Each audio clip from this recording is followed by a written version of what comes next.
Hello बच्चों, good morning.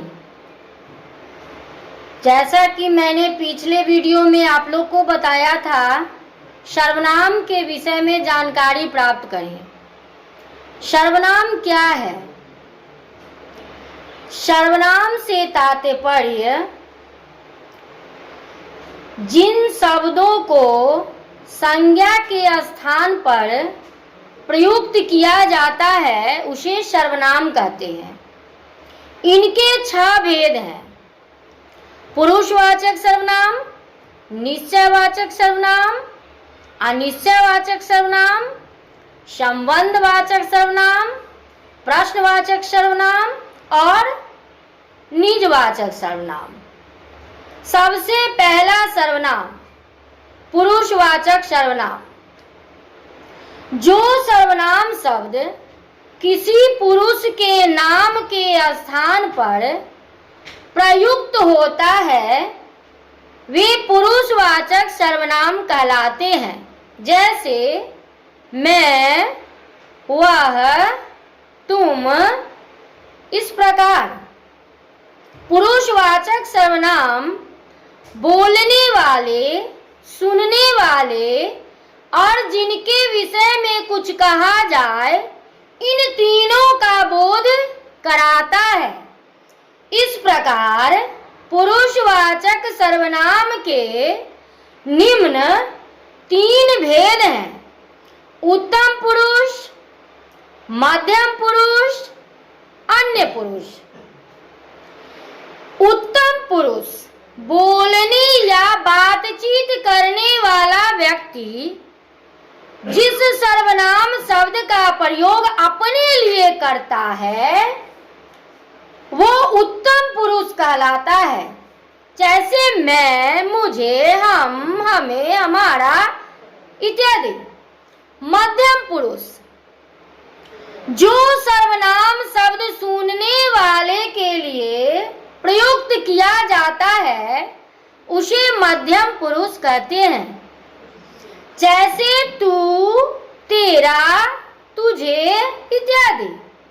अन्य पुरुष यानी थर्ड पर्सन जो सर्वनाम शब्द वक्ता किसी अन्य के लिए प्रयुक्त करता हो वह अन्य पुरुष यानी मध्यम पुरुष कहलाता है।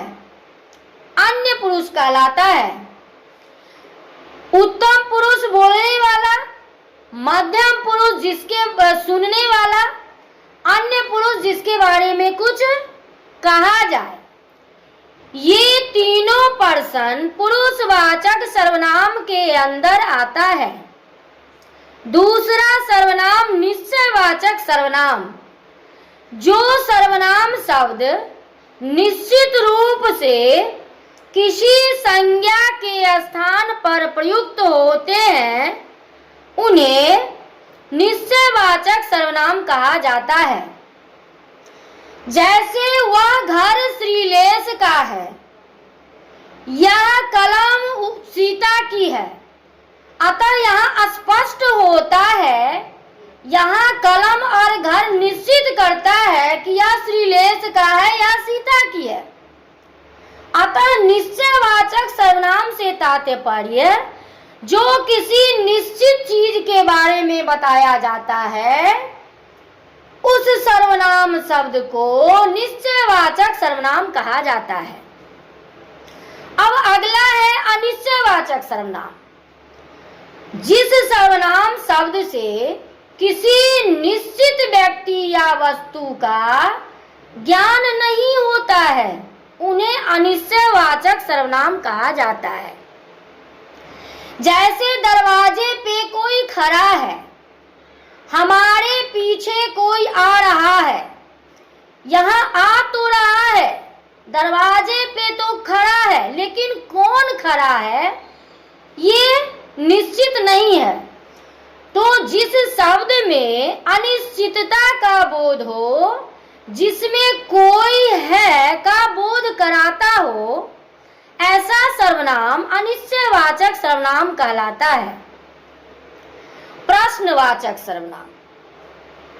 चौथा सर्वनाम प्रश्नवाचक सर्वनाम।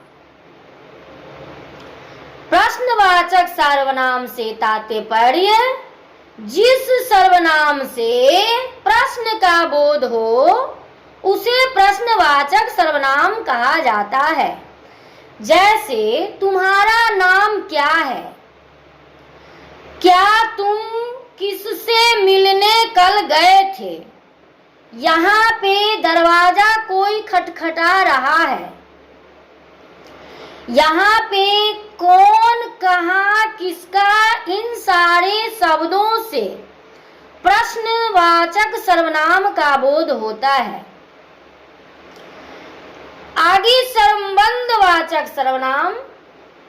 संबंध से तात्पर्य जिन सर्वनामों का प्रयोग वाक्य में दिए गए दूसरे संज्ञा या सर्वनाम से संबंध बताने के लिए होता है उसे संबंधवाचक सर्वनाम कहा जाता है। जैसे जैसा को तैसा, जैसा करोगे वैसा पाओगे, यहाँ पे करने और पाने के बीच जो संबंध है यह संबंधवाचक सर्वनाम को दर्शाता है। जो अच्छा करेगा वो अच्छा पाएगा, जो जैसा करेगा वैसा भरेगा, जो मेहनत करेगा वे अपने लक्ष्य पर पहुंचेगा। यहाँ पे काम के साथ लक्ष्य का संबंध संबंधवाचक सर्वनाम दर्शाता है। आज के लिए बस बच्चों इतना ही। आगे हम लोग विशेषण की ओर प्रस्थान करेंगे। अगले वीडियो में हम लोग विशेषण के बारे में चर्चा करेंगे। आज के लिए इतना ही। धन्यवाद।